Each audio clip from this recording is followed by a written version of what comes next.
Class 9th biology में अध्याय तीसरा है जीवों में विविधता। तो इसके हम लोग लघु उत्तरीय जो प्रश्न दिए गए हैं 1 से 50 तक सभी प्रश्नों को हल करेंगे। तो आइए प्रारंभ करते हैं। तो सबसे पहले हम देखेंगे प्रश्न क्रमांक पहला क्या है, वर्गीकी से आप क्या समझते हैं। हमें वर्गीकी की परिभाषा करनी है यहाँ पे। तो इसका उत्तर जो है काफ़ी सरल है। देखिए यहाँ से हम करेंगे, जीव विज्ञान की वह शाखा जिसमें जीवों का सुव्यवस्थित और क्रमानुसार विभिन्न समूहों में विभाजन, उनका जैविक नामकरण तथा उससे संबंधित सिद्धांत का अध्ययन किया जाता है, उसे वर्गीकी या वर्गीकरण विज्ञान कहा जाता है। क्या समझ में आया। देखिए इस धरातल पे बहुत सारे जीव हैं, अनगिनत जीव हैं, तो उसका हम अगर अध्ययन करना चाहें तो काफ़ी मुश्किल होगी। तो हम क्या करते हैं, उनकी जो विभिन्न गुण होते हैं, जो उनके गुण होते हैं, समानताएं होती और विषमताएं होती हैं, उनको विभाजित करके, ठीक है, उनका नामकरण किया जाता है। यानी यूँ कहें, उनकी समानताओं और विषमताओं के आधार पे वर्गीकरण करना और उसका अध्ययन करना ही क्या कहलाता है, वर्गीकी यानी वर्गीकरण विज्ञान कहा जाता है। तो ये पूरा ही आपको यहाँ से यहाँ तक आपको इसका आंसर लिखना है। प्रश्न क्रमांक दूसरा देखिए क्या है, वर्गीकरण की इकाइयों का नाम हमें लिखना है। कौन कौन सी इकाइयाँ होती है वर्गीकरण की। देखिए लिनियस के अनुसार वर्गीकरण की 4 इकाइयाँ थी, लेकिन आज के समय में आधुनिक युग में वर्गीकरण की अनेक इकाइयाँ हैं। तो आपको ऐसे करना है, वर्गीकरण की निम्न इकाइयाँ हैं। देखिए पहला है संघ, वर्ग, गण, ठीक है, कुल, वंश और तथा जाति। ये सारे लिखते हुए आपको ये भी लिखना है, इन इकाइयों को भी छोटी इकाइयों में बांटा जा सकता है, जैसे उपसंघ हो गया, उपवर्ग हो गया, उपवंश हो गया तथा उपजाति हो गया। तो ये पूरा ही आपको लिखना है इसका आंसर, ठीक है। तो आइए इसके बाद आगे बढ़ते हुए देखते हैं प्रश्न क्रमांक तीसरा, 5 जगत वर्गीकरण का आधार क्या है। तो ये प्रश्न काफ़ी महत्वपूर्ण है और बहुत सारे विद्यार्थी यहाँ पे कंफ्यूज हो जाते हैं। तो आइए इसका आंसर हम काफ़ी अच्छे से करते हैं। तो सबसे पहले आप यहाँ पे थोड़ा समझिए 5 जगत वर्गीकरण क्या है। तो इस अध्याय में हिटकेयर ने 5 जगत वर्गीकरण, जो प्लांट के जो अलग अलग विभाग है उनका नाम है, ठीक है। तो 5 जगत वर्गीकरण में पहला देखिए क्या है, जगत मोनेरा, जगत प्रोटिस्टा, जगत फजाई प्लांटी और एनिमिलिया। तो ये जो वर्गीकरण हुआ है ये किस आधार पे हुआ है, हमें ये सिर्फ नाम ही नहीं लिखना है, हमें इसका आधार भी बताना है। तो यहाँ पे देखिए के लिए एक नया जगत बनाया गया, एक नया विभाग बनाया गया, जो किसने बनाया, आर हेंड्रिकर ने 1969 में इन सभी को मिलाकर 5 जगत वर्गीकरण किया। तो इन 5 जगत वर्गीकरण में अभी हमने देखा जिसका नाम है मोनेरा, प्रोटिस्टा, फजाई प्लांटी और एनिमिलिया। तो ये जो बांटा गया किस आधार पे बांटा गया वही हमें प्रश्न में पूछा जा रहा है। तो यहाँ पे देखिए कोशिका संरचना के आधार पे, पोषण एवं स्रोत एवं तरीकों के आधार पे, कोशिका भित्ति की उपस्थिति तथा शारीरिक संगठन के आधार पे इन समूहों का विभाजन किया गया, ठीक है। तो आपको ये पूरा लिखना है, इन सबको लिखना है और ये इनका आधार भी बताना है, ठीक है। 4 नंबर देखिए क्या है, कवकों को अलग जगत फजाई में क्यों रखा गया है। काफ़ी आसान सवाल है ये। तो यहाँ पे समझिए जो जीव होते हैं, कवक होते हैं, इनको अलग रखा जाता है क्योंकि इनमें ये यूकैरियोटिक जीव हैं और इनमें प्रकाश संश्लेषण भी ये क्या है, असमर्थ है, ये भोजन नहीं बना सकते, इसीलिए इनको अलग फजाई में यानी इनको अलग रखा जाता है। तो आपको कारण समझ में आ गया, क्योंकि ये प्रकाश संश्लेषण में असमर्थ होते हैं। इसके बाद हम लोग देखेंगे 5वां प्रश्न। देखिए जीवाणुओं यानी बैक्टीरिया के विभिन्न रूपों के हमें नाम लिखना। यहाँ से हमें करना है, जीवाणुओं के अनेक रूप होते हैं, जैसे कोकाई, इनका रूप कैसा होता है, गोल होता है। बेसिलस, इनका रूप होता है डंडाकार। और यहाँ पे देखिए अस्पार्ला, इनका रूप होता है कामा की तरह। इस तरीके से यहाँ पे दिखाया गया है। देखिए बेसिलस का रूप कैसा होता है, कोलाई का, डंडाकार होता है, यहाँ पे गोलाकार देखिए ये रहा, और ये कामा की तरह, ठीक है। तो बस आपको नाम ही लिखना है। तो ये सारे आपको जीवाणु मुख्यतः एक कोशिकीय होते हैं तथा अकेले या समूह में पाए जाते हैं, ठीक है। यहाँ से यहाँ तक आपको करना है। 6 नंबर देखिए, पादप जगत के प्रमुख वर्ग कौन कौन से हैं, यानी कौन है, इन वर्गीकरण का क्या आधार है। तो इसका आंसर हमें यहाँ से करना है। देखिए आइक्लर के अनुसार पादप जगत के 2 उपजगत में बांटा गया, पहला है क्रिप्टोजेम्स और दूसरा है फेनरोजेम्स। तो क्या आधार है बांटने का, तो यहाँ पे देखिए क्रिप्टोजेम्स जो पौधे होते हैं बीज रहित, उसमें बीज नहीं पाया जाता है, जबकि फेनरोजेम्स में उच्च कोटि के बीज युक्त पौधे होते हैं, यानी बीजों के आधार यानी बीजों के पाए जाने के आधार पर ये बांटा गया है, ठीक है। अन्य सारे भी हैं लेकिन मुख्य रूप से बीज ही हैं, ठीक है। तो कौन से भाग हो गए? तो कौन से 2 विभाग हो गए? क्रिप्टोजेम्स और फेनरोजेम्स। 7वां देखिए क्या है, प्रोटिस्टा में किस प्रकार के जीवों को सम्मिलित किया गया है, वो हमें बताना है।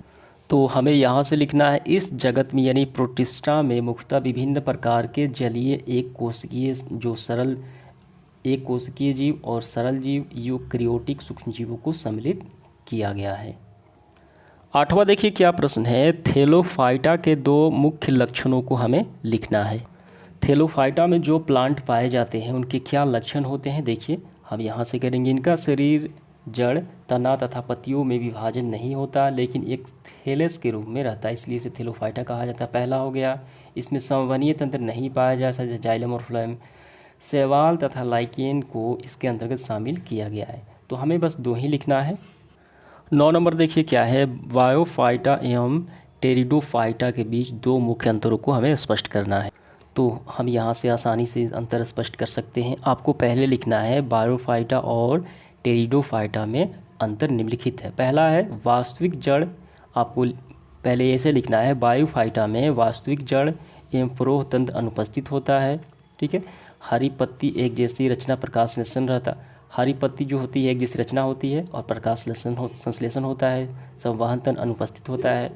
अब इसके बाद इसके बारे में लिखना है, टेरिडोफाइटा में शरीर जड़ एवं प्रोह तंत्र में विभाजित रहता है, संवहन तंत्र उपस्थित होता है, इसमें अनुपस्थित और इसमें उपस्थित होता है।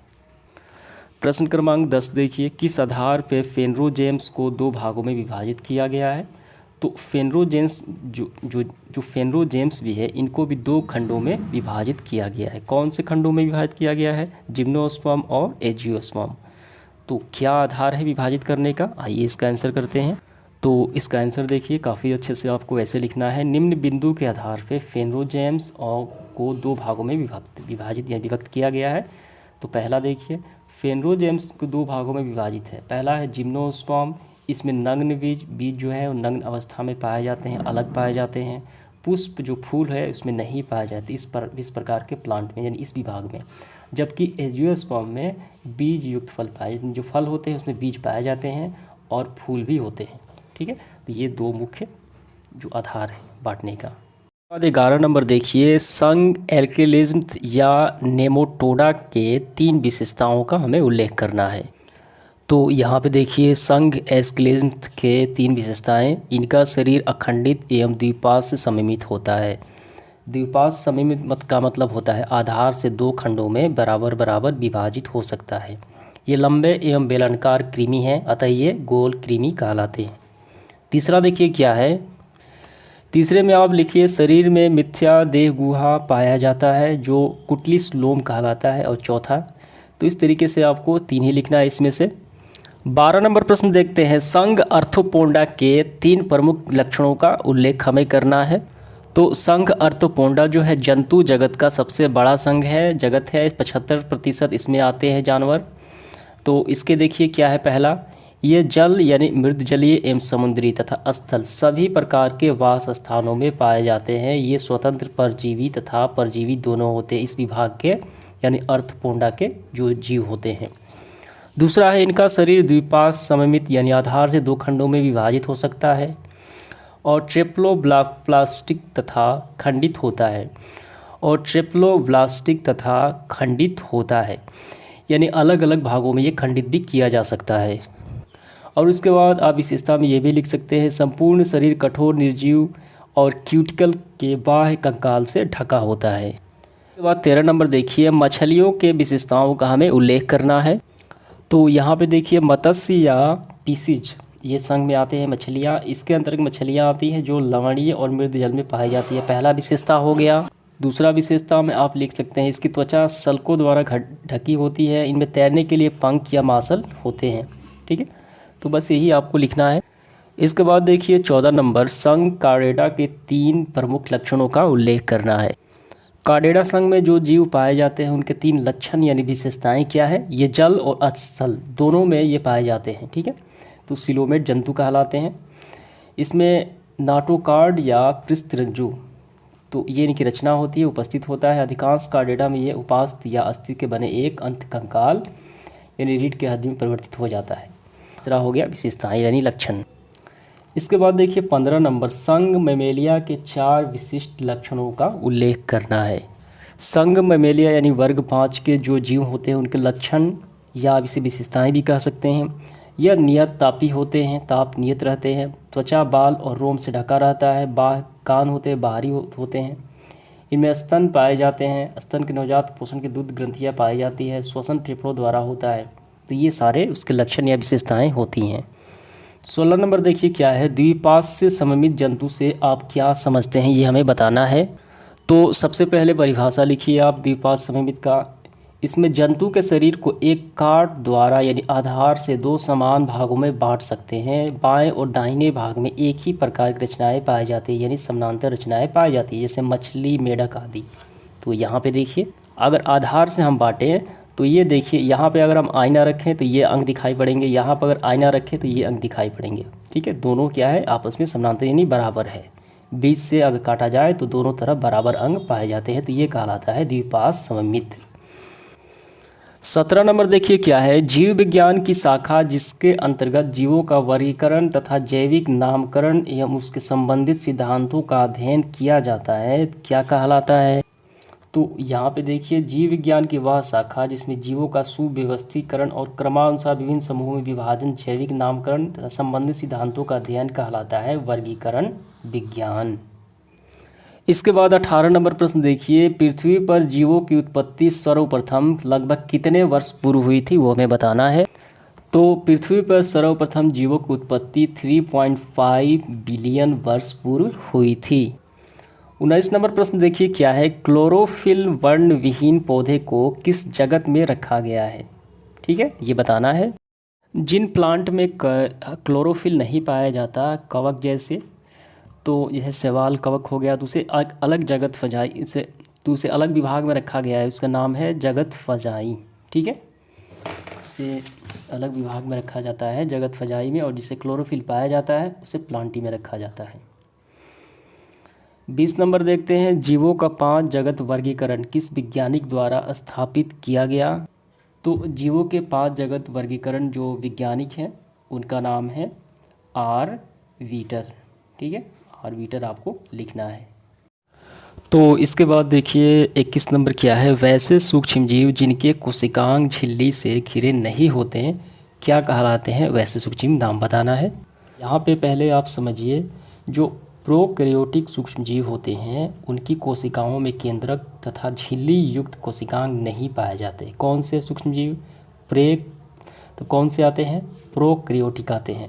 तो इस प्रोकैरियोटिक को किस विभाग में रखा गया है, तो इनको रखा गया है मोनेरा में। ठीक है, सरल प्रोकैरियोटिक सूक्ष्म जीव को सम्मिलित किया गया है। ठीक है, जिनमें से देखिए जीवाणु होते हैं, एक कोशिकीय होते हैं, इनमें केंद्रक, केंद्रिका और केंद्रक झिल्ली नहीं पाया जाता।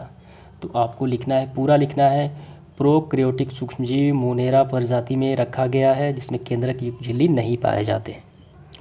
इसके बाद देखिए 22 नंबर प्रश्न क्या है, बीज रहित पौधे को किस उप जगत में रखा गया है। ऐसे प्लांट जिनमें बीज ना हो, तो प्लांट के किस जगत के उप जगत में रखा गया है, दोनों हमें बताना है। तो यहाँ पे समझिए, पादप जगत में 2 होते हैं, पहला होता है क्रिप्टोजेम्स, इसमें बीज नहीं होते, और दूसरा होता है फेनरोजेम्स, इसमें बीज होते हैं। तो इससे हमें कोई मतलब नहीं है। तो पहला जगत हो गया क्रिप्टोजेम्स, और इस क्रिप्टोजेम्स में 3 विभाग होते हैं, थैलोफाइटा, बायोफाइटा और टेरिडोफाइटा। तो इस टेरिडोफाइटा में रखा गया है। आइए देखते हैं इसको। तो यहाँ पे देखिए टेरिडोफाइटा, तो इन पौधे में बीज नहीं बनता। ठीक है, तो आपको कैसे लिखना है, तो आपको लिखना है क्रिप्टोजेम्स विभाग के टेरिडोफाइटा जगत में रखा गया है। इसके बाद 23 नंबर, पादप जगत का वह उपजगत जिसमें बीज युक्त पौधे सम्मिलित किए गए हैं क्या कहलाते हैं। तो यहाँ पे समझिए, पादप जगत के 2 होते हैं, क्रिप्टोजेम्स और फेनरोजेम्स। तो हमें बीज युक्त बताना है, तो आपको लिखना है फेनरोजेम्स, और इसमें 2 विभाग है, जिम्नोस्पर्म और एंजियोस्पर्म। इसमें दोनों में बीज पाए जाते हैं, इसमें नग्न बीज यानी फल से बाहर बीज, और ये फल के अंदर बीज। तो आपको तीनों लिखना है, फेनरोजेम्स के अंतर्गत जिम्नोस्पर्म और एंजियोस्पर्म। 24 नंबर देखिए, थैलोफाइटा, बायोफाइटा और टेरिडोफाइटा पादप जगत के किस उप जगत में सम्मिलित हैं। तो ये पादप जगत के क्रिप्टोजेम्स में ये जो अबीजी होते हैं, बिना बीज वाले होते हैं, उनमें सम्मिलित है थैलोफाइटा, बायोफाइटा और टेरिडोफाइटा। ऐसे आपको लिखना है। 25 नंबर प्रश्न देखिए, बीज युक्त पौधे को पादप जगत के किस उप जगत में रखा गया है? तो फिर वही प्रश्न आ गया, बीज युक्त पौधे को पादप जगत के फेनरोजेम्स में रखा गया है, जिनमें जिम्नोस्पर्म और एंजियोस्पर्म शामिल है।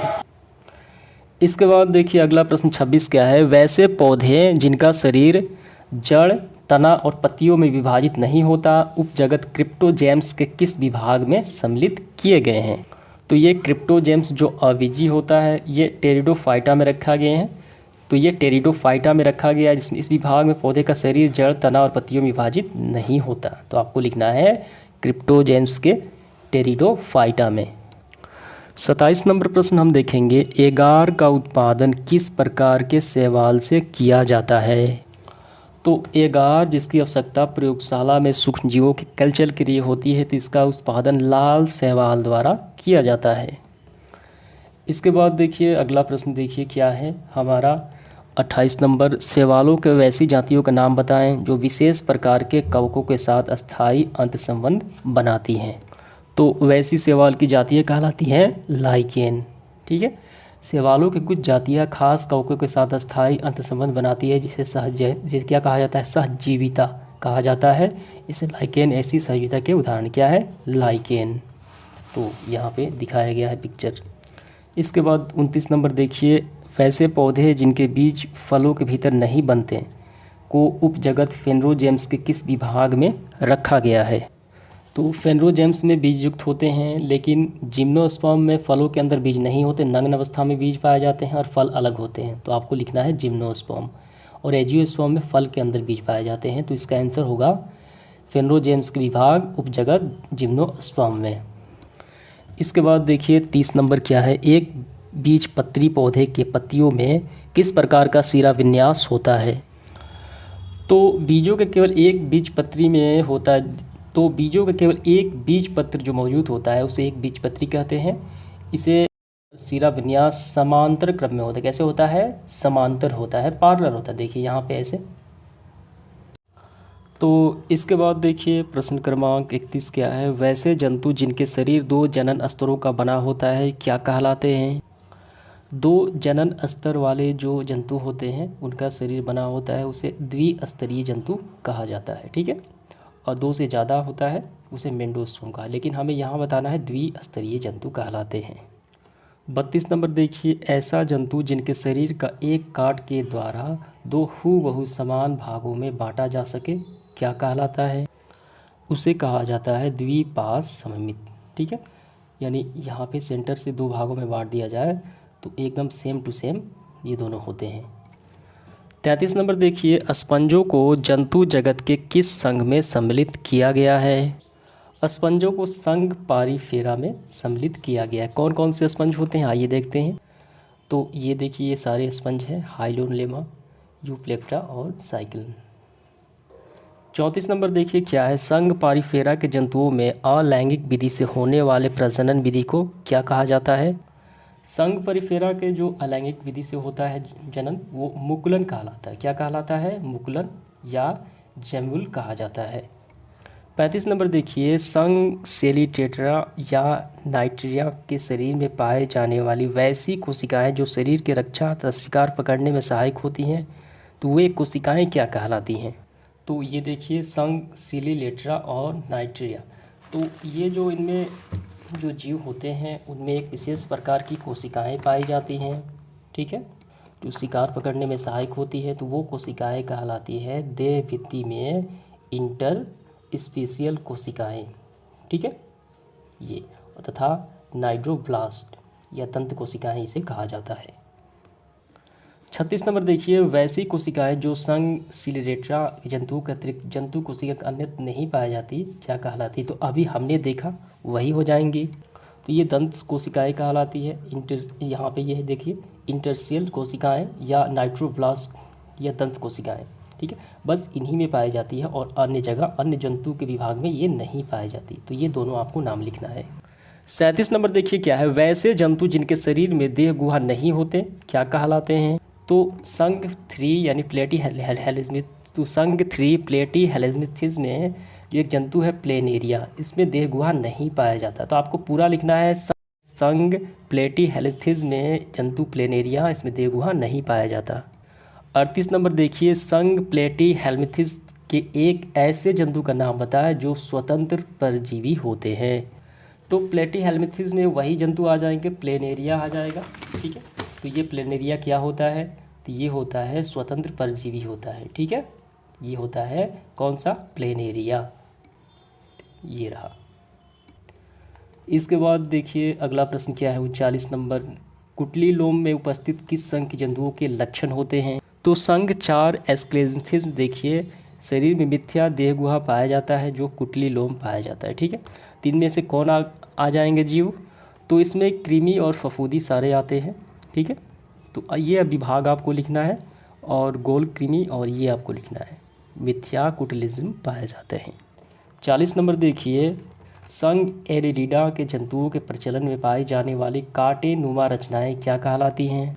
संघ एनेलिडा में पाए जाने वाले कांटे नुमा जो रचना सूक कहलाती है। इसमें कौन से जीव आएंगे, समुद्री चूहा आ जाएगा, केचुआ, जो कि ये सारे आ जाएंगे। इसके बाद देखिए 41 नंबर प्रश्न क्या है, जंतु जगत का सबसे बड़ा संघ कौन सा है, वो बताना है हमें। जंतु जगत का सबसे बड़ा संघ है आर्थ्रोपोडा, जिसमें 75% से ज़्यादा सदस्य इसमें शामिल हैं, एनिमल्स इसमें आते हैं। 42 नंबर देखिए क्या है प्रश्न, उत्सर्जी अंग मेलफिगियन नलिकाओं में उपस्थित किस संघ के जंतुओं के लक्षण हैं। तो उत्सर्जी अंग मेलफिगियन नलिकाएं जो होती हैं ये किस संघ के हैं, ये कहलाता है आर्थ्रोपोडा के लक्षण ये होते हैं, जितने भी जंतु होते हैं उसमें। इसके बाद देखिए 43 नंबर, घोंघा का शरीर जिस कोमल झिल्ली के द्वारा घिरा होता है वो क्या होता है, झिल्ली का नाम। तो घोंघा जो है मोलस्का संघ में आते हैं, ठीक है। तो इसका देखिए मोलस्का का शरीर असीमित हो जाता है जैसे घोंघा, तो इसके शरीर पर एक कोमल झिल्ली द्वारा ढका होता है, इसे परवार या मेंटल कहा जाता है। इसके बाद देखिए 44, संघ इकाइनोडर्मेडा के जंतुओं के शरीर में स्थित वह तंत्र जो प्रचलन और श्वसन में सहायक होता है क्या कहलाता है। आपको ध्यान देना है, ये कौन सा संघ है, इकाइनोवेडा। तो ये रहा इकाइनोवेडा। तो इसमें जो एक विशेष तंत्र होता है, एक विशेष तंत्र जो जल परिवहन तंत्र या जल संवहन तंत्र होता है, तो ये क्या करता है, तो ये प्रचलन और श्वसन में सहायक होता है। तो कौन सा तंत्र है, तो आपको ये नाम लिखना है, जल परिवहन तंत्र या जल संवहन नाल तंत्र। 45 नंबर देखिए, उपसंघ वर्टिब्रेटा का दूसरा नाम क्या होता है। तो उपसंघ वर्टिब्रेटा का दूसरा नाम जो होता है वो कार्डेडा कहा जाता है, इसी का ये भाग है। मछलियों के श्वसन अंग क्या कहलाते हैं, तो ये गिल्स कहलाते हैं, हम सभी जानते हैं। 47 देखिए, वैसे वर्टिब्रेटा जो जल और स्थल दोनों में वास स्थानों पे रह सकते हैं यानी सांस ले सकते हैं, तो वो क्या कहलाते हैं। तो ऐसे वर्टिब्रेटा को हम उभयचर कहा जाता है, क्या कहा जाता है, उभयचर। इसके बाद देखिए 48 नंबर, वर्ग रेप्टिलिया के जंतुओं में निषेचन किस प्रकार होता है। तो वर्ग रेप्टिलिया में निषेचन जो है वो अंत निषेचन होता है, ठीक है, इंटरनल फर्टिलाइजेशन होता है। ये अंडे जल में ना देकर स्थल पर देते हैं, ठीक है। तो आपको लिखना है अतः निषेचन होता है यानी इंटरनल फर्टिलाइजेशन। तो ये वर्ग 4 के एविस जो जंतु शामिल होते हैं, इनका कंकाल जो होता है स्पंजी होता है और हल्का होता है, ठीक है।